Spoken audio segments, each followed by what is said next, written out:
Tidak dipungkiri, kalau rasa kecewa itu pasti ada.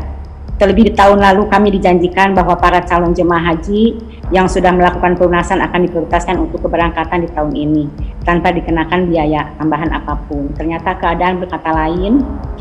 Hari ini di pukul 1:30 siang tadi setelah secara resmi diumumkan bahwa tahun ini pun tidak akan ada keberangkatan haji.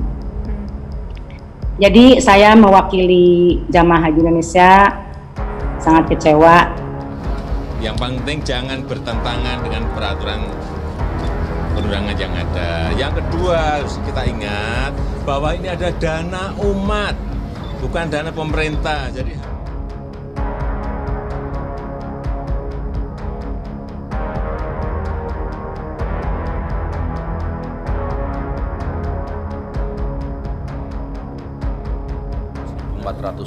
Hijriah 2021 Masehi, mengingat dan seterusnya memutuskan menetapkan keputusan Menteri Agama tentang pembatalan keberangkatan jemaah haji pada penyelenggaraan ibadah haji tahun 1442 Hijriah atau 2021 Masehi. 1. Menetapkan pembatalan keberangkatan jemaah haji pada penyelenggaraan ibadah haji tahun 1442 Hijriah atau 2021 Masehi bagi warga negara Indonesia yang menggunakan kuota haji Indonesia dan kuota haji lainnya. Mereka kan tidak berangkat karena ada sesuatu hal, jadi ketika dia ditunda ya haknya tetap seperti yang kemarin. Nah, dana yang sudah, soal dana namanya itu apa istilahnya itu, dana pengelolaan dana haji itu kan memang sudah diatur ya, dan itu merupakan bagian yang sudah hak daripada si jamaah haji itu. Kalau dia mau menarik, itu saya kira hak jamaah. Kalau dia mau menarik, tapi kalau tidak menarik, memang dananya itu memang dikelola oleh lembaga yang sudah ditunjuk oleh undang-undang dan memang sudah diberi kewenangan untuk mengelola dananya jemaah. Ternyata kan nggak jadi berangkat. Iya, pengumuman udah resmi itu ya. Resmi ya. Jadi kan uang ini lebih optimal kalau dipindahkan ke rupiah. Oh, balikin lagi. Ya kan rupiah kan dapatkan imbal hasil yang lebih tinggi. Kalau dolar kan cuma 1%, 1,5%. Kalau didepositokan kan segitu. Kalau rupiah depositonya masih dalam bentuk 5% sampai 6%. Kalau sukuk kira-kira 7-8%. Semua syariah ya? Syariah. Sukuk, kemudian kalau pembiayaan 9%, kalau bank muqayyadah, kalau itu direct investasi itu bisa sampai 10%. Jadi itulah. Jadi lebih baik kita pindahkan ke rupiah. Jadi ceritanya cuma sederhana itu. Oke, uangnya dipakai dulu bangun infrastruktur. Ya memang ada berita bahwa sudah 90 triliun dana haji dipakai untuk pembangunan infrastruktur. Makanya sekarang perlu ada klarifikasi.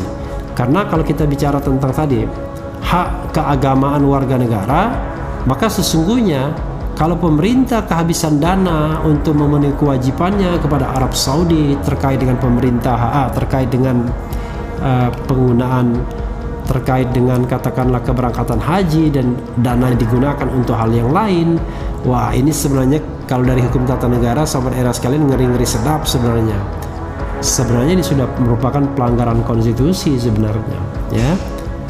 Tetapi kan tidak ada orang yang meres soal ini ya, karena nanti liar, imajinasinya menjadi liar. Tapi kalau memang pemerintah lalai, tidak punya uang misalnya, dananya di store tidak jelas kemana karena digunakan untuk proyek-proyek infrastruktur, maka potensial sesungguhnya ada pelanggaran konstitusi di sana.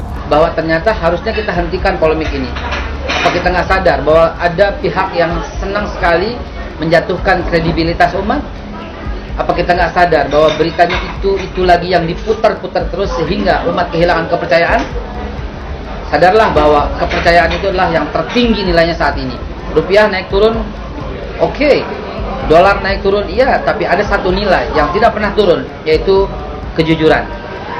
Nilainya naik terus dan tidak pernah turun, dan itulah yang sedang kami pertahankan.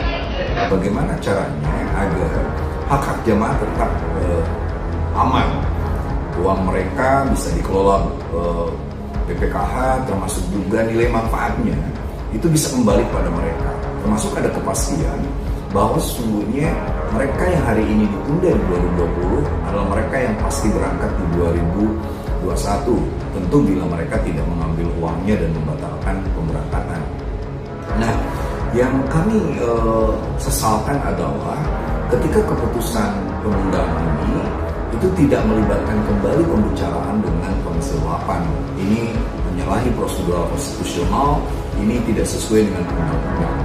Oleh sebab itu Menteri Agama harus segera melakukan klarifikasi kepada Komisi 8 agar proses konstitusional ini harus dilewati dengan baik. Bagaimana pengelolaan dana haji, bagaimana cashless, bagaimana supaya nilai manfaat investasinya itu uangnya bisa dikembalikan ke jamaah haji.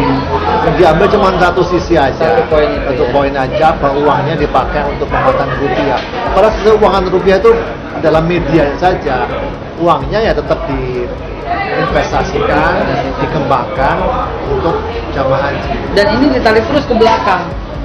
Lagi-lagi dana haji dipakai. Loh, saya bilang lagi-lagi, udah berapa kali dipakai? Kok lagi-lagi kalimatnya?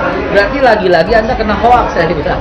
Lagi-lagi Anda kena tipu media yang senang bad news is good news, naikin jumlah follower, naikin jumlah viewer, akhirnya jadilah bangsa kita seperti ini.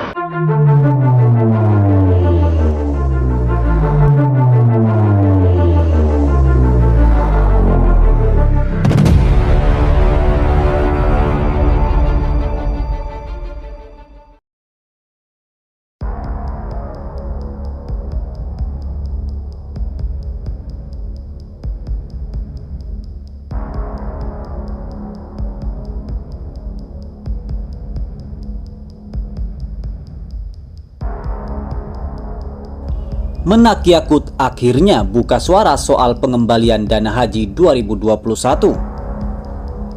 Menteri Agama Yakut Holil Kaumas resmi mengumumkan bahwa ibadah haji 2021 resmi dibatalkan. Langkah tersebut diambil atas pertimbangan pandemi COVID-19 yang saat ini masih belum terkendali. Lalu bagaimana nasib uang para jemaah haji yang sudah disetorkan? Menak Yakut mengatakan setoran pelunasan biaya perjalanan ibadah haji dari calon jemaah haji reguler maupun khusus dapat diminta kembali atau disimpan di Badan Pengelola Keuangan Haji. Ia juga mengatakan bahwa jemaah yang tidak berangkat tidak perlu khawatir akan dana BP-nya. Nantinya dana tersebut dikelola oleh BPKH dan disimpan di bank-bank syariah dengan mengedepankan prinsip syariah yang aman. Apabila memilih untuk tetap disimpan di BPKH, nantinya Kemenak akan melakukan perhitungan untuk memberangkatkan tahun depan. Dia juga menjamin jemaah haji reguler dan haji khusus yang telah melunasi BP tahun 1441 Hijriah atau 2020 Masehi akan menjadi jemaah haji pada penyelenggaraan ibadah haji 1443 Hijriah atau 2022 Masehi. Untuk memudahkan akses informasi masyarakat, selain Siskohat, Kemenak juga telah menyiapkan posko komunikasi di Ditjen Penyelenggaraan Haji dan Umroh. Kemenak juga tengah menyiapkan WA Center yang akan dirilis dalam waktu dekat. Keputusan ini pahit, tapi inilah yang terbaik. Semoga ujian COVID-19 ini segera usai, ujarnya. Sementara itu, Kepala BPKH Anggito Abimanyu merinci jumlah dana jemaah yang terkumpul baik dari haji reguler dan khusus yang dikelolanya tahun 2020 sebanyak 196.865 orang haji reguler yang sudah melakukan pelunasan dana, baik itu setoran awal dan setoran lunas sebesar 7,05 triliun rupiah.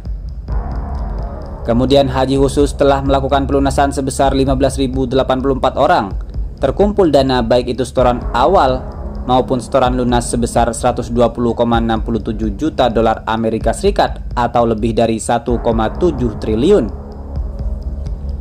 Dari jumlah jemaah haji reguler itu terdapat 569 orang yang membatalkan, sementara haji khusus 162 orang membatalkan. Ia memastikan dana yang terkumpul aman dan disimpan di bank-bank syariah.